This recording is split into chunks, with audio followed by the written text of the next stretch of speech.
Saudara Densus 88 menangkap terduga teroris berinisial DE di Bekasi. Sejumlah senjata dan amunisi disita dalam penggeledahan. Terduga teroris ini ternyata merupakan karyawan BUMN PT KAI. PT KAI sendiri merespon penangkapan pegawainya tersebut dengan menghargai proses hukum dan mendukung upaya pemberantasan terorisme. Kita akan langsung bahas saja bersama dengan Pak Ridwan Habib, pengamat terorisme dan intelijen di program Sedang Viral. Apa kabar Pak Ridwan? Baik, selamat pagi. Selamat pagi. Pak Ridwan, apakah pegawai BUMN yang terafiliasi dengan jejaring teroris ini sendiri baru pertama kali terjadi atau seperti apa? Atau sudah pernah sebelumnya, Pak? Sudah beberapa kali ya, dalam catatan kami, pegawai BUMN sebelumnya misalnya adalah oknum pegawai BUMN dari Kimia Farma, kemudian Hmm. oknum pegawai BUMN PLN, oknum pegawai BUMN Krakatau Steel, dan ada lagi satu lagi yang kemarin sempat juga ramai adalah oknum pegawai dari salah satu provider telekomunikasi, walaupun kemudian pada di akhir-akhir itu dibantah karena dia outsourcing. Tapi setidaknya Hmm. memang sudah pernah beberapa kali oknum pegawai BUMN ini ditangkap oleh Densus 88 terkait dengan tindak pidana terorisme. Jadi kasus di Hmm. Bekasi ini bukan yang pertama, bukan yang pertama, Regina. Ini bukan yang pertama, tapi kalau dari pandangan Bapak, kenapa bisa terjadi lagi, Pak? Kenapa sampai kecolongan lagi kita dari karyawan BUMN sendiri? Dari proses perekrutan sendiri, seperti apa sih, Pak? Ya, tentu saja mekanisme indoktrinasi itu bisa saja berjalan ketika yang bersangkutan sudah menjadi karyawan. Jadi Hmm. pada saat mendaftar, mungkin saja dia belum terpapar ideologi teror. Tapi pada saat dia menjadi karyawan itu, pada proses itu selama bertahun-tahun dia menjadi karyawan, pada satu titik mungkin saja kemudian terpapar di situ. Sehingga pada saat dia mendapatkan ideologi teror itu, statusnya sudah karyawan BUMN. Jadi bukan bukan menjadi teroris dulu, baru mendaftar menjadi BUMN, tetapi memang biasanya ya rata-rata hampir semua bahkan yang ditangkap itu adalah terpaparnya setelah dia menjadi pegawai di kantor itu. Berarti, memang terpaparnya itu pada saat sudah menjadi karyawan ya, bukan pada saat proses awal perekrutan. Memang tapi kalau yang sudah terpapar katakanlah Pak, dari awal proses perekrutan, emang akan ketahuan kah Pak, ada tesnya atau seperti apa, di psikotes atau seperti apa gitu? Tidak bisa kalau dari awal Tidak akan bisa ya? sulit ya, akan sulit karena Mmm. memang mereka ini kan tidak bisa dilihat dari penampilan misalnya, tidak bisa Mmm. dilihat dari sekedar wawancara biasa, tapi memang harus Mmm. melakukan proses intelijen yang mendalam terhadap gerakan, tindak tanduk, perilaku, bahkan sosial media intelijennya, artinya dipantau medsosnya. Dia buka akun apa, dia punya grup apa di Telegram channel, baru kemudian bisa ketahuan bahwa ternyata dia dalam hal ini bagian dari jaringan terorisme. Tidak bisa hanya dari penampilan di awal saja. Baik. Kita kembali lagi ke DE yang tertangkap kemarin ini, Pak, ya. Kan barang bukti yang disita polisi ini ada banyak sekali. Jadi menurut polisi ada 18 pucuk senjata, ada bendera ISIS juga. Nah, kalau Bapak sendiri melihatnya untuk senjata-senjatanya ini sendiri asli atau airgun? Ya, sebagian saya hanya mendapat data dari foto ya, Regina ya. Mhm. Dan kami punya analis-analis yang memang ahli dalam mengidentifikasi senjata. Dan beberapa teridentifikasi itu real ya, seperti amunisinya ada Mmm. kode TJ, amunisi dengan kode TJ itu artinya peluru tajam, itu kode pindad untuk menyebut peluru tajam. Lalu kemudian ada beberapa magasin, beberapa senjata yang dilihat dalam foto itu adalah asli, tapi ada juga foto yang lain terlihat airsoft gun ya, yang masih dalam bungkus-bungkus plastik itu. Jadi memang sebagian ada yang asli, sebagian ada yang airsoft gun, ada yang air gun gitu, begini. Berarti ini ya, ada yang asli, ada yang airsoft gun, begitu. Tapi kan ada bendera ISIS juga nih, Pak, yang ditemukan oleh polisi, pada saat penggeledahan. Kalau dari Bapak sendiri melihatnya, pelaku ini gitu ya, DE ini terafiliasi dengan ISIS atau hanya pendukung saja, Pak? Ya, saat ini ISIS itu memang membebaskan siapapun menyatakan dukungan. atau dalam istilah mereka itu franchising teror. Jadi franchising teror artinya siapapun boleh menyatakan dirinya ataupun kelompoknya menjadi bagian dari ISIS.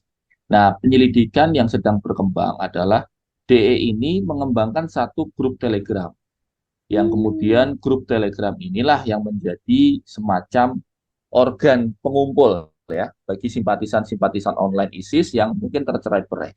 Nah, dari situlah kemudian masuklah intelijen kita sehingga teridentifikasilah rumahnya, teridentifikasi tempatnya, aktivitasnya dan seterusnya sampai pada satu titik ketika data intelijen sudah dirasa cukup, maka dilakukan penggeledahan dan penggerbekan itu. Nah, Hmm. masyarakat banyak yang bertanya, kenapa bisa sampai sebanyak itu senjatanya? Kenapa sebelum senjata itu dibeli misalnya atau senjata itu diperoleh, kenapa nggak Sudah ditangkap? dihentikan gitu ya. Iya. Kenapa tidak ditangkap? Itu kan bagian dari proses metodologi Intel ya. Kalau kalau kemudian Oh. misalnya ditangkap sebelum ada senjata datang, mungkin saja tidak tahu jaringan yang menyuplai siapa, kemudian siapa yang memberikan amunisi pelurunya dan seterusnya dan seterusnya. Jadi mungkin ditunggu itu sampai pada satu titik dirasa oleh petugas intelijen Densus 88 saatnya ditangkap maka baru ditangkap. Dan tentu saja ini pasti akan berkembang, tidak hanya berhenti pada DE ini, Hmm. pasti akan berkembang karena kan biasanya dilakukan forensik digital terhadap handphonenya, kemudian terhadap medsosnya. Jadi kelihatan dia menghubungi siapa, telepon siapa, mendapatkan rekening dari siapa, uangnya diberikan kepada siapa. Dan ini prosesnya biasanya cukup panjang, bisa 2-3 bulan. Oh, bisa 2 sampai dengan 3 bulan ya, Pak. Tapi sejauh ini kalau kita berbicara mengenai tadi sudah Bapak singgung soal jejaring dan soal media Ya. sosialnya juga, soal ada grup Telegram juga. Apakah DE ini melakukan perekrutan, Pak? Iya, melakukan perekrutan. Jadi secara masif data yang masuk ke saya adalah dia melakukan perekrutan secara medsos ya atau secara online ya. Jadi Hmm. dia mencari simpatisan-simpatisan yang dalam tanda petik satu ideologi ya, satu visi atau satu ideologi dengan dia. Grupnya adalah Belajar Peduli Muhajir ya. Grup Telegramnya Hmm. itu BEL 4 JA J4R PEDUL 1 MUH 4 J1R. Jadi disamarkan begitu dengan Oh, kode. tidak menggunakan kata-kata yang Iya, belajar peduli muhajir, tapi iya, pakai kode-kode gitu, Pak. pakai angka Pakai angka. untuk menyamarkan deteksi sehingga kemudian disamarkan dengan. Nah, ada berapa anggota dari grup Telegram ini? Dan kalau boleh tahu, Pak, adakah datanya memang di dalam itu apa sih yang mereka bahas, Pak? Iya, sebenarnya yang berwenang menjelaskan biar Polri ya, karena kami kan Mm-mm. tidak punya kewenangan untuk membeberkan itu, tetapi Mm-mm. banyak anggotanya di situ. Kemudian Hmm. komunikasinya juga terkait dengan ISIS, pembicaraannya terkait dengan ISIS, terutama dengan perekrutan ya, mengajak anggota yang lain untuk terus terus bersemangat, mengajak anggota lain untuk berinfak, ya, saling memberi uang dan mencari tadi amunisi dan persenjataan. Wah, baik ya. Informasi yang menarik sekali ya. Ternyata di Telegram anggotanya banyak dan tentunya pasti saat ini masih diproses penyelidikan juga ya, Pak. Semoga nanti akan tertangkap semua dengan jejaringnya ini ya. Butuh waktu 2 sampai dengan 3 bulan seperti yang Pak Ridwan sampaikan tadi.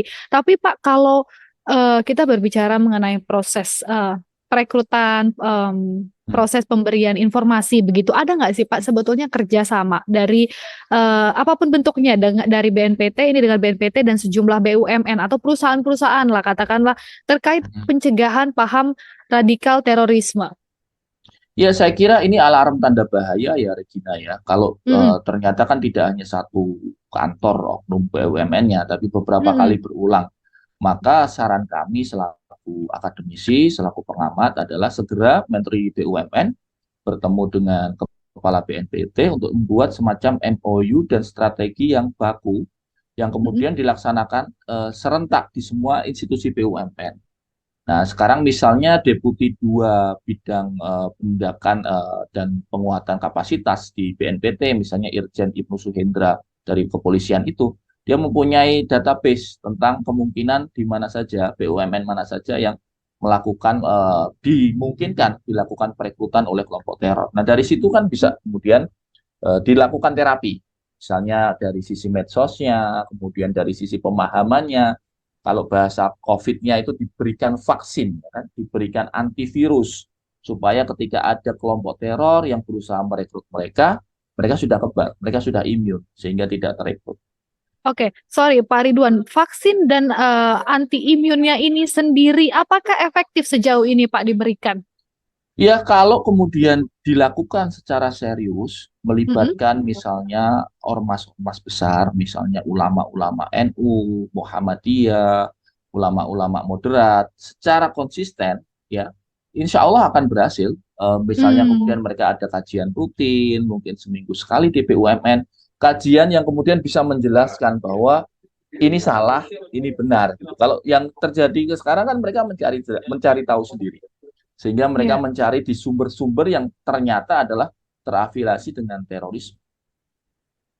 Baik, penting seperti yang disampaikan Pak Ridwan tadi kerjasama dengan BNPT untuk memberikan apa ya penyuluhan begitu ya Pak, informasi-informasi yang benar begitu ya kepada karyawan ataupun juga yang terindikasi begitu agar tidak terjadi lagi kasus seperti ini. Tentunya kami akan menantikan kembali Pak kalau ada informasi-informasi terupdate-nya nanti. Terima kasih Pak Ridwan sudah bergabung bersama kami untuk memberikan pandangannya juga pada hari ini di Sedang Viral SCTV. Terima kasih Pak Ridwan. Selamat Sama-sama pagi. Regina, selamat pagi.